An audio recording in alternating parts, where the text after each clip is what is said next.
నమస్తే. శ్రీ మాత్రే నమః. శ్రీ గురుభ్యో నమః. మన ఖగోళ శాస్త్రంలో జ్యోతిష్యం ప్రకారము ఖగోళంలో ఎప్పుడు ప్రతినిత్యము ఈ గ్రహాలు సంచారం చేస్తూ ఉంటాయి. చంద్రుడు 2.5 రోజులకు ఒకసారి సంచారం చేస్తుంటాడు. సూర్యుడు ప్రతి నెలకు ఒక్కొక్కసారి ఒక్కొక్క రాశిలోకి తన సంచారాన్ని చేస్తుంటాడు. అయితే ఈ సంచారం చేయడం వల్ల రాసులకు శుభ ఫలితాలు, మిశ్రమ ఫలితాలు ఇలాగా ఇవ్వడం పరిపాటి. అయితే ఇప్పుడు మనం చెప్పుకునేది సూర్యుడు మేషరాశిలోకి ప్రవేశిస్తున్నాడు. అంటే మనకి గుర్తుందా మీకు, సూర్యుడు మకర రాశిలోకి ప్రవేశిస్తే దాన్ని మనం ఏమని చెప్పుకునే వాళ్ళము? మకర సంక్రాంతి అని చెప్పుకుంటాము, అంటే సంక్రాంతిగా చెప్పుకుంటాము. అప్పుడు జనవరి నెలలో మనకి మకర సంక్రాంతి ఎప్పుడు కూడా జనవరి 13 లేదా 14వ తారీఖున ఈ సంక్రమణం జరుగుతూ ఉంటుంది. అలాగే ఇప్పుడు మనం ప్రస్తావించబోయే అంశంలో సూర్యుడు ఏప్రిల్ 13 నుంచి లేదా 13, 14 ఈ 2 దినాలలో ఏదో ఒక రోజు, అంటే 13 నుండి 14 ఇలాగా అంటే గ్రహ గతులు మారినప్పుడు సమయం కూడా మారుతుంది. అయితే ఈసారి మనకి సూర్యుడు మేషరాశిలోకి ఏప్రిల్ 14వ తారీఖు 2025వ సంవత్సరంలో సంచారం చేయబోతున్నాడు. అయితే సూర్యుడు గమనము మనకి నెలకి ఒక్కొక్క రాశిలోకి వెడుతుంటాడు. చంద్రమాన ప్రకారము మనకి అంటే ఒక గణన లెక్కించడం జరిగితే సౌరమానం ప్రకారము మనకి ఇది కొత్త సంవత్సరం కింద లెక్క అవుతుంది అనమాట. మనకి 2 మానాలు ఉంటాయి, ఒకటి సౌరమానము, రెండవది చంద్రమానము. ఇప్పుడు మనము సౌరమాన ప్రకారము సూర్యుడు మేషరాశిలోకి ఏప్రిల్ 14వ తారీఖున వచ్చినప్పుడు ఇది కొత్త సంవత్సరంగా మనం పరిగణిస్తాము. అయితే దీనిని మేష సంక్రాంతి అని పిలుస్తాము. అప్పుడు మకర సంక్రాంతి అని ఎలాగనే వాళ్ళము, ఇప్పుడు మేష సంక్రాంతి అని పిలుస్తాము. అయితే ఈ మేష సంక్రాంతి ప్రత్యేకతలు ఏమిటి, ఎంతకాలం ఉంటాడు? ఈ సూర్యుడు మేషరాశిలోకి వెళ్ళేటప్పుడు అతని స్థితిగతులు ఎలా ఉంటాయి? ఉచ్చస్థిత, సమస్థిత, నీచస్థిత, అలాంటివన్నీ మనము ఇప్పుడు పరిశీలన చేద్దాము. అయితే భారతీయ జ్యోతిష శాస్త్ర ప్రకారము ఈరోజు చాలా అత్యంత ప్రముఖమైన రోజు అన్నమాట. సూర్యుడు మేషరాశిలోకి రావడము అత్యంత ప్రముఖమైన రోజు, శుభప్రదమైన రోజు అన్నమాట. అయితే ఈ మేషరాశిలోకి సూర్యుడు ప్రవేశించడం వల్ల అది తన సొంత ఇంట్లోకి, అంటే ప్రథమంగా మనకి మేషం నుంచి 12 రాశులు మీనంతో సరి అవుతుందన్నమాట. మళ్ళా తిరిగి గ్రహగమనము మేషం నుంచి మొదలవడంతో కొంతమందికి శుభ ఫలితాలు, కొంతమందికి మిశ్రమ ఫలితాలను ఇస్తుంటాడు. అయితే ఇప్పుడు మనం ముందుగా ఈ సూర్యుడు ప్రప్రథమంగా చెప్పుకోవాలంటే మేషరాశిలోంచే తన గమనాన్ని సౌరమాన ప్రకారంగా ఇస్తున్నాడు, సంచరిస్తున్నాడు. కాబట్టి దీనికి ఉచ్చ స్థితిలో ఉన్నాడన్నమాట.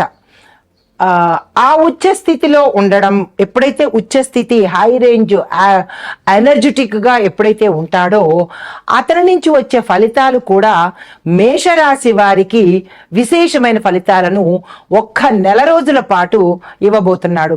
అయితే ఈ ఫలితాలు ఎవరెవరికి ఎలా ఉండబోతున్నాయి అంటే అన్ని రంగాల్లో ఉన్న వాళ్ళకి, అంటే విద్యార్థుల దగ్గర నుంచి ఉద్యోగస్తులు, వ్యాపారస్తులు, వ్యవసాయదారులు, పారిశ్రామిక రంగం వాళ్ళు, రాజకీయ రంగం వాళ్ళు, చిత్ర పరిశ్రమ వాళ్ళు, తరువాత ఐటీ రంగం వాళ్ళు, స్త్రీలకు, ఇలా ప్రతి ఒక్కళ్ళకి విశేషమైన ఫలితాలను అందివ్వబోతున్నాడు. అయితే ప్రధానంగా ఈ మేష సంక్రాంతి సమయానికి గ్రహస్థితులు ఎలా ఉన్నాయి అంటే కనుక సూర్యుడు మేషరాశిలో ఉచ్చ స్థితిలో ఉన్నాడు, బృహస్పతి కూడా మేషరాశిలోనే ఉన్నాడు, శని కుంభరాశిలోను, కుజుడు మీనరాశిలోను, రాహువు మీనరాశిలోను, కేతువు కన్య రాశిలోను సంచారం చేస్తున్నాడు. తదుపరి రాశి సింహరాశి. ఈ సింహరాశి వారికి సూర్యుడు 9వ స్థానంలో సంచారం చేయడం వల్ల ధార్మిక కార్యక్రమాలు, దాన ధర్మాలు, సేవా కార్యక్రమాలు ఎక్కువగా చేయించే బుద్ధిని ప్రసాదిస్తాడు. అయితే యాత్రలు కూడా చెయ్యడము, క్షేత్ర దర్శనం చెయ్యడము, మీలో మానవత్వము ఎక్కువగా పెరగడము, ఇలాంటివన్నీ అన్ని రంగాల్లో ఉన్న వాళ్ళకి, విద్యార్థుల దగ్గర నుంచి ఉద్యోగస్తులు, పారిశ్రామికవేత్తలు, వాణిజ్య రంగంలో ఉన్న వాళ్ళు, ప్రతి ఒక్కళ్ళు, రాజకీయ నాయకులు, ఐటీ రంగంలో ఉన్న వాళ్ళు, రియల్ ఎస్టేట్ వాళ్ళు, ఇలా ప్రతి ఒక్కళ్ళకి కూడా ఈ 30 రోజుల సమయంలో మంచి జ్ఞానంతో పాటు, సేవా కార్యక్రమాలతో పాటు ధార్మికతను ఇవ్వబోతున్నాడు. ఎప్పుడైతే ధార్మికత వచ్చిందో దాని వెనకాలే పుణ్యంతో పాటు మీ కోరికలు కూడా తీరతాయి అనేది గుర్తెరగాలి. ఎప్పుడైతే భగవంతుడు మనకి దాన ధర్మాల వైపు, మానవత్వం వైపు అడుగులు వేస్తామో మన వెనకాలే పుణ్యము వస్తుంది. మన కోరికలు తీరే మార్గం కూడా భగవంతుడు ఇచ్చే ప్రయత్నం చేస్తాడు. అదే పనిలో ఈ రాశిలో ఉండేవారికి సూర్య భగవానుడు ఇవ్వబోతున్నాడు. అయితే విద్యార్థులకు విద్యను అభివృద్ధి చేస్తాడు. అంటే వారి ప్రయత్నం తక్కువ ఉంటే ఈయన ఎక్కువ ఇచ్చే ప్రయత్నం చేస్తాడు. ఉచ్చ స్థితిలోకి వెళ్ళే అవకాశాన్ని విద్యార్థులకు ఇస్తున్నాడు. మరి ఉద్యోగస్తులకు ప్రమోషన్స్ ఇస్తున్నాడు. దీనితో పాటు ఆకస్మిక ధనాన్ని ఇస్తున్నాడు. ప్యాకేజీలు పెరగడము, మీ పై అధికారులు మిమ్మల్ని గౌరవించడము, ఇలాగా మీరు ఎక్కడైతే సంతృప్తి పొందుతారో, ఎక్కడైతే హాయిగా ఉండగలుగుతారో, అంటే ఉద్యోగరీత్యా మనశ్శాంతిగాను, డబ్బులు రావడము, ప్రమోషన్స్ రావడము, ప్యాకేజీలు పెరగడము, ఇవన్నీ మరి సంతోషకారకాలే కదా. అలా మిమ్మల్ని సంతృప్తి పరుస్తున్నాడు. వ్యాపార, వ్యవసాయక, పారిశ్రామిక, వాణిజ్య రంగంలో ఉన్న వారికి లాభాలతోనూ మంచి విస్తరణతోనూ అలా సంతృప్తి పరుస్తున్నాడు. అయితే రాజకీయ రంగంలో ఉన్న వారికి ఎలాంటి ఫలితాలు ఇస్తున్నాడు? పదవులు పెరగడము, ప్రజల యొక్క అభిమానాన్ని చూరగొనడము, అధిష్టానంలో మంచి పేరు తెచ్చుకోవడము, ఇలాంటి నాయకుడు శబాష్ అని అనిపించుకునేలాగా సంఘంలోనూ గౌరవ ప్రతిష్టలు కలగడము, ఇవన్నీ చాలా మంచి సంతోషించడానికి. అయితే దీనితో పాటుగా కొత్త కొత్త పదవులు, వీరు ఊహించని పదవులను వీరు చేపట్టబోతున్నారు. అయితే మరి చిత్ర పరిశ్రమలో ఉన్న వారికి ఎలాంటి ఫలితాలు ఇస్తున్నారు అంటే, వీరు ఊహించని పాత్రలు రావడము, వీరు ఊహించని పారితోషికాలు రావడము, కొంతమందికి అసలు వదిలేసిన నిరాశతో ఉన్న వాళ్ళకు కూడా మంచి మంచి అవకాశాలు రావడము, ఇలాంటివన్నీ ఈ 30 రోజుల సమయంలో సూర్య భగవానుడు మీ రాశికి అన్ని ఇవ్వబోతున్నాడు. అయితే ఒక చిన్న ఏంటంటే, ఆరోగ్యంలోనూ మీకు కాకుండా మీ తండ్రికి ఆరోగ్యంలో భంగం కలిగించేటట్టుగాను, అంటే జాగ్రత్తలు చాలా ఎక్కువగా తీసుకునేటట్టుగాను కనబడుతోంది. ఈ ఒక్క ఆరోగ్యం మీద తన ఇన్ఫ్లుయెన్స్ పడుతోంది కాబట్టి ప్రతి ఒక్కరూ ఆరోగ్యం పట్ల జాగ్రత్తలు తప్పనిసరిగా తీసుకోండి. అయితే మీకు చెప్పదగిన పరిహారము, ఆదిత్య హృదయాన్ని ఒక్కసారైనా చదివే ప్రయత్నం చేయండి. మాకు నోరు తిరగదు, రాదు అని అనుకోకండి. తప్పనిసరిగా చదివే ప్రయత్నం, తప్పో ఒప్పో చదివే ప్రయత్నం చేసినట్టయితే కనుక ఆ సూర్య భగవానుడు సంతోషిస్తాడు. దీనితో పాటు ఆదివారం నాడు ఈ పని చేయండి.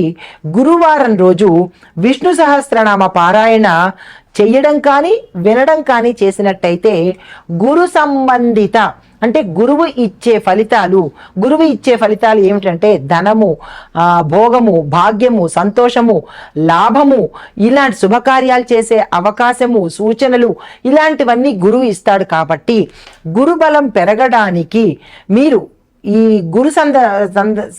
గురు సంబంధిత ఆలయ దర్శనం కానీ, విష్ణు సహస్రనామ పారాయణ కానీ చేసినట్టయితే గురుబలం కూడా పెరిగే అవకాశం కనబడుతోంది.